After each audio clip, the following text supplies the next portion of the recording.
요리사 100명이 오로지 맛으로 승부한 흑백 요리사. 한국 요리 경연 프로그램에 대한 국내외 반응이 아주 뜨겁습니다. 넷플릭스에서 3주 연속 비영업권 부문 시청률 1위를 차지하는 등 연일 새로운 기록을 써내려갔는데요. 김원식 문화평론가와 함께 인기 열풍 진단해 보겠습니다. 안녕하십니까? 어서 오십시오. 네, 안녕하십니까? 예. 여러 명이 나와서 네. 요리 대결을 펼쳤는데 인기 비결은 어떻게 평가하고 계세요? 일단 우리가 흔히 계급장 떼고 붙는다라는 표현이 정확하게 이제 맞아떨어졌다라는 것이죠. 예. 군대 내에서 계급장 떼고 대결하면 이게 문제가 되지만 네. 일상 어떤 생활 라이프 스타일에서는 계급장 떼고 붙는다는 건 실력으로 대결을 벌인다는 것이고 어떻게 보면 우리 사회에서 이제 공정한 어떤 기준에 따라서 평가를 받아보겠다. 그래서 이 유명하건 유명하지 않건 아니면 이제 권위가 있건 없건 간에 미션을 주고 누구나 다 대결을 해서 진정한 요리 실력자를 뽑겠다. 이런 맥락이 통했다라고 볼 수 있겠고요. 특히 예능 프로그램에서는 아무래도 권위의 파괴, 권위의 어떤 허물어짐 이런 것들이 흥미 요소이기도 하거든요. 그런 점에서 한쪽에서는 흑수저를 응원하고 한쪽에서는 또 이미 팬이 있는 요리사를 응원하는 그런 기세 대결도 흥미 포인트가 아니었나 이렇게 생각이 듭니다. 예, 그럼 여기서 흑백 요리사에 출연한 셰프들의 반응 듣고 대담 이어가겠습니다. 그리고 또 매장에서 하는 요리들 말고 그냥 나가서 뭔가 새로운 주제를 가지고 공부하는 것 자체가 아무래도 저희한테 새로운 또 공부기 때문에 저는 또 오히려 좋았던 것 같습니다. 처음 출연 제의가 왔을 때 당연히 심사위원인 줄 알았습니다. 가장 큰 의미는 대한민국 F&B 쪽이 되게 좀 어려울 때였는데 그 관심을 요리 쪽으로 다시 갖고 와서 뭔가 요리사들이 좀 더 요리를 하는데 좋은 환경으로 만들어줬다는 걸 정말 감사하게 생각합니다. 제가 또 시즌 2에 섭외가 온다면은 백수저로 오지 만약에 않을까 섭외가 싶거든요. 온다면, 예? 그러면은 이제 세계 서바이벌 역사상 최초로 네. 좀 2시즌 연속 도전을 해서 좋은 성과를 낼 수 있도록 제가 노력을 해볼 것 같습니다. 예, 이 셰프들의 가게가 원래도 유명했습니다만 방송 이후에는 줄을 4-5시간 서고 그래야 된다고 하더라고요. 네. 그런데 여기 최현석 셰프가 방금 한 말에도 있었지만 요즘에 이 요식업계가 굉장히 어렵다고 하더라고요. 어려운 상황이죠. 왜냐하면 이제 고물가, 고금리 시대이기 때문에 이런 점이 작용했고요. 또 한편으로는 이제 코로나19를 지나고 나면 뭔가 살림살이가 나아질 거라고 생각을 했었는데 그렇지 못하다 보니까 예. 젊은 세대들도 지금 외식비를 많이 줄이고 있는 그런 상황이에요. 그렇기 때문에 전체적으로 좀 위축이 되고 있는 그런 측면이라고 볼 수가 있겠는데 그렇지만 이번에 흑백 요리사를 통해 가지고 좀 활성화되는 측면이 있어요. 더더군다나 이전과는 달리 유명한 그런 맛집뿐만이 아니고 예를 들면은 이제 흑수저 요리사 집에도 한번 가보자. 왜냐하면은 이런 이제 요리 경연 대회, 특히 요리 오디션 같은 경우는 기존 요리 오디션과 좀 다르거든요. 예. 예를 들면 음악 오디션 같은 경우는 음악을 들으실 수 있잖아요. 퍼포먼스를 또 보실 수 있잖아요. 근데 음식은 볼 수가 없기 때문에 맛볼 수가 없으니까 직접 예. 찾아가겠다라고 하니까 결과적으로 이 프로그램에 참여했던 모든 요리사의 집들을 방문을 하시는 거죠. 그러니까 다 활성화되니까 결국 떨어져도 기분 좋고 오히려 승리해도 기분 좋고 이런 상황이기 때문에 전체적으로 참여하면은 주목을 받는다. 그래서 아마 다음 시즌에는 더 엄청나게 많은 요리사들이 경연에 참가하지 않을까 이렇게 생각이 드는 상황입니다. 예. 예. 이 프로그램이 넷플릭스를 통해서 방영이 됐잖아요. 그러다 네. 보니까 비영업권 부문에서 3주 연속 1위를 하기도 했는데 이러면은 한류 음식이 세계적으로 좀 더 인기를 끄는 그런 계기가 될 수도 있을 것 같은데요. 사실 지금 많은 해외의 트렌드 분석 보고서, 특히 네덜란드에서 이제 분석 보고서가 나왔는데 2024년에는 한식의 이제 흐름이 될 것이다 이렇게 분석을 했거든요. 예. 아니나 다를까 이 홍대 앞에 국밥집이 문전성시를 이루고 있다고 합니다. 어허. 사실 국밥이라고 하는 것은 해외에서는 그렇게 흔하게 볼 수가 없는데 젊은 층을 중심으로 국밥 한 그릇 먹기 위해서 줄 서는 풍경이 벌어지고 있거든요. 예. 그래서 오히려 한국 사람들이 지나다가 놀랄 정도라고 하니까 지금 흐름을 타고 있다고 볼 수가 있겠습니다. 이런 상황 속에서 이 흑백 요리사에서 한식을 좀 더 많이 다뤘더라면 어땠을까라는 생각이 드는데 한식이 좀 덜 다뤄져서 아쉽다라는 이제 그런 지적도 있습니다. 그래서 앞으로 시즌 2에서는 한식을 주제로 한 미션을 준다고 하면 더욱더 한류 열풍, 특히 요리 열풍에서 한식 열풍을 확인할 수 있을 것 같습니다. 예. 자, 그런데 좀 의아하다고 해야 될까요? 그 미슐랭에서 인정을 받은 식당도 요새 폐업이 늘고 있다고 하더라고요. 사실 이게 미슐랭의 역설이라고 볼 수가 있겠는데요. 예. 두 가지 현상이 있을 수 있습니다. 일단 미슐랭의 인정을 받게 되면 그 수준을 계속 유지해야 되잖아요. 근데 예. 물가는 계속 오르는 그런 상황이죠. 그러다 보니까 가격이 좀 비싸지는 거예요. 예. 그런데 이 미슐랭에 대한 기대치는 높아지겠죠. 그러니까 기대치 높아져서 찾아갔더니 비싸기만 하고 예상보다는 좀 부합하지 못한다. 특히 재료비와 임금 상승이 굉장히 컸기 때문에 이런 점들이 또 역설적으로 작용하고 있다라는 점에서 요식업계가 지금 이중고를 겪고 있다는 점을 미슐랭을 통해서도 알 수가 있는데, 이런 차원에서 보자고 그러면 새롭게 떠오르고 있는 식당들을 좀 더 방문해야 되는 거 아니냐, 뭐 이런 이제 지적도 가능할 것 같습니다. 예.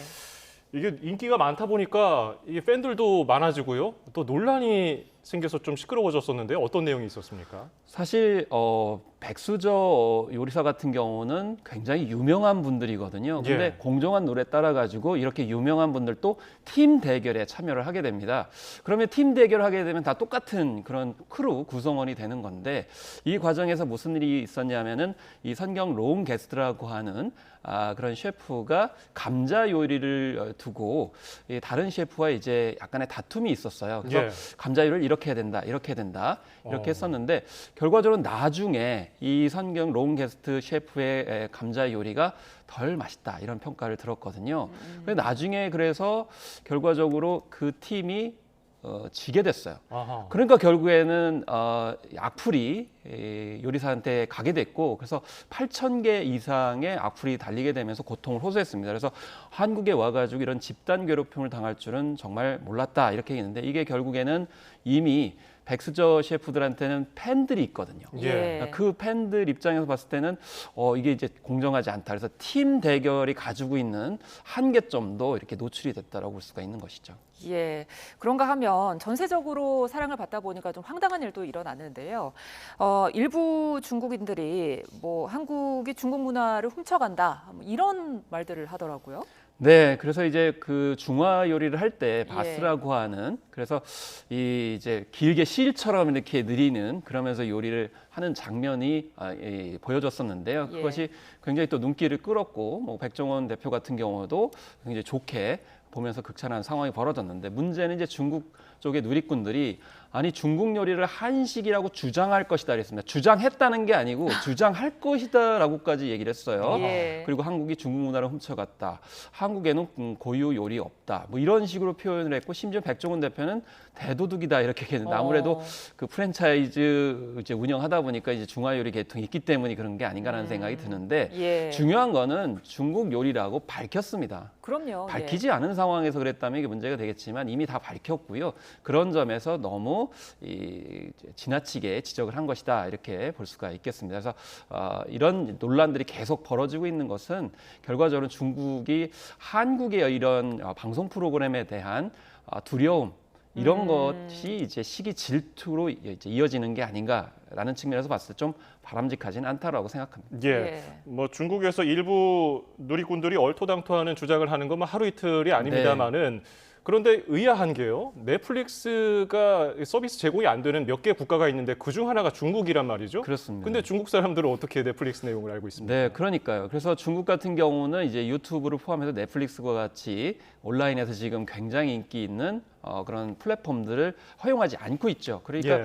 넷플릭스라고 하는 온라인 동영상 플랫폼을 허용하지 않는 데다가 만약에 그것을 다룬 영상을 또 본다 하더라도 유튜브도 차단하고 있기 때문에 그것도 못 볼 텐데 어떻게 봤느냐. 결국에는 넷플릭스의 콘텐츠를 무단으로 보고 있다. 이런 논란들이 계속 벌어지고 있는 것.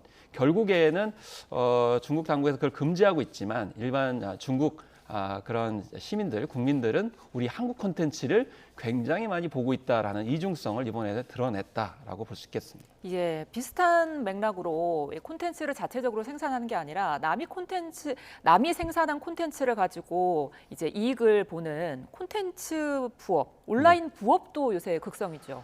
사실 이 부분에 있어서 이제 언론 보도를 보면은 흑백 요리사가 인기가 있다 보니까 예. 쇼폼 콘텐츠가 굉장히 인기를 끌고 있다. 특히나 패러디물들이 많이 인기를 끌고 있다. 이렇게 많이 보도를 했습니다만 사실 이런 부분들은 저작권을 침해하는 경우라고 볼 수가 있는 거거든요. 예. 그래서 아무리 뭐 좋은 모습을 보인다 하더라도 정식으로 허용되지 않았기 때문인데요. 더더군다나 이 흑백 요리사 같은 경우는 공식적으로 밝히지는 않았습니다만은 한 100억 원 이상의 제작비가 투입될 것으로 이렇게 보여지고 있습니다. 예. 그렇기 때문에 흑백 요리사 쇼폼당 뭐 한 300~400 정도의 조회수가 나오게 되는데 그러면 이것을 통해 조회수뿐만 아니고 여기에 광고 그런 이제 사이트까지 연결시키면서 수익을 얻고 있기 때문에 부당 수익을 추구하고 있는 그런 상황이거든요. 그래서 이런 저작권 침해 근절이 어려운 점 그래서 특히 해외 서버를 가지고 있기 때문에 이런 해외 서버를 통한 그런 콘텐츠의 공급에 대해서는 이제 정부가 해당 국가와 같이 또 연계해서 대응해야 된다는 과제가 여전히 있겠습니다. 예, 다음 주제도 살펴보겠습니다. 제29회 부산국제영화제가 이제 어느새 모레 폐막을 하는데요. 뭐 축제 분위기 속에서 피켓 시위도 있었다고 하는데 뭐 이스라엘 전쟁을 미화하는 분위기도 있었다고요? 이제 미화하는 것에 관련돼서는 좀 논란이 있는 것 같습니다. 예. 이게 데니 로젠버그 감독의 개와 사람에 관하여라고 하는 영화인데요. 이 데니 로젠버그 감독은 이제 명장 감독이고 이스라엘 감독입니다. 그러다 보니까 이 영화가 이스라엘과 팔레스타인 하마스의 전쟁을 다룬 작품이에요. 근데 예. 내용은 16세의 이스라엘 소녀가 개가 이제 없어져가지고 개를 찾는 과정에서 이 벌어지는 일을 담고 있거든요. 그런데 팔레스타인 쪽에 있는 분들이 이제 주장하기로는 이거는 너무 이스라엘의 입장만 반영을 했다. 그렇기 때문에 이스라엘의 입장만 이제 편파적으로 반영을 했기 때문에 어떻게 예. 이스라엘 이런 전쟁 그런 수행에서의 어떤 여러 가지 문제들을 덮는 것 아니냐. 뭐 이런 식의 이제 반인권적인 영화다라는 지적을 했고요. 그래서 부국제 측에서는 일단 영화 상영을 막지는 않았고 왜냐하면 표현의 자유와 이제 사전에 어떤 조율된 부분이 있기 때문인데 그런 부분에 있어서 한국 예술인들도 지적을 했습니다. 그렇지만은 이제 감독과의 관객의 대화 이거는 허용하지 않았어요. 그래서 감독은 또 여기에 대해서 항변하기를 이스라엘 입장만 전한 건 아니다. 팔레스타인의 시선도 어느 정도는 반영이 돼 있다 이렇게 얘기를 했습니다만은 이제 논란은 사그라들지는 않았습니다. 예, 그런가 하면 또 다른 논란도 있는데요. 여기서도 넷플릭스가 등장합니다.